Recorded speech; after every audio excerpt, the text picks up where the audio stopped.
most of us fantasize about these kind of things. What would have happened if I had bought Wipro 30 years back? What would have happened if I had bought Google when it listed? What would have happened if I had bought Bajaj Finance 15 years back?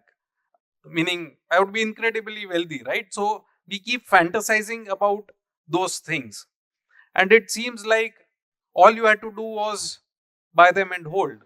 Very simple, right? So let's look at what those journeys actually look like when you go about doing those kind of investments. So this is the journey of Alphabet and Google.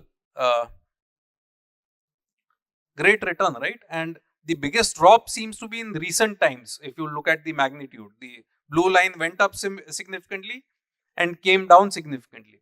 However, that is not the biggest drop.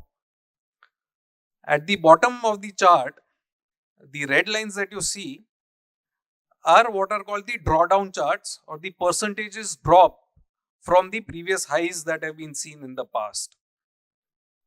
In 2009,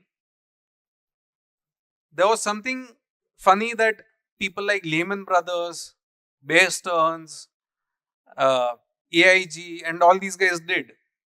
And Google had its stock price fall some 80% or so. Right? Nothing that Google did or did not do in 2009. And these 20, 30, 40% drops have been very, very regular in these kind of companies. And some of you may be tempted to think that this phenomenon is only for foreign stocks or only for tech stocks. So let's leave Google aside for the time being. Let's go to an Indian company. An Indian company which has done very, very well for people who bought this company. And all these company names are for illustration purposes. I am not recommending a buy, sell or hold or any of these. Just to illustrate the steep falls that can happen even in great quality companies when you are holding them. So, Bajaj Finance has had 90% kind of drops many a times. It has had, meaning 20%, 25% is very, very normal. 40%, 60% drops also happen quite regularly. So, these are just two examples that I've given, but you can plot stock price graphs of many of these companies and the returns and the results will be very, very similar. A lot of people have asked, why did you not sell these stocks last year?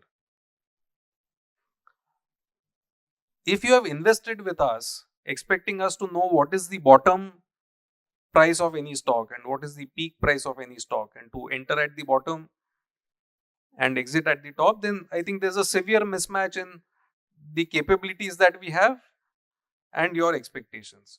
And I don't mean to mock people here, but that is not something that I know how to do. What we try and do is, we try and identify good quality companies. We try and invest in them at reasonable valuation. So what is reasonable valuation? There can be questions and we can discuss that and we can talk about that. But talking about exiting at a high price or anticipating that the stock price will fall, many times the falls come out of nowhere. So someone working at Google or someone who was a technology analyst analyzing Google will not know that somewhere Lehman Brothers is doing something or Bear Stearns is doing something and everything is going to come crashing down.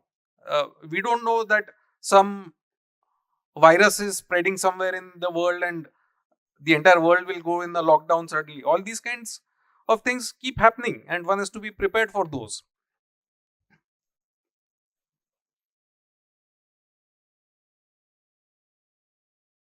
Mutual fund investments are subject to market risks. Read all scheme-related documents carefully.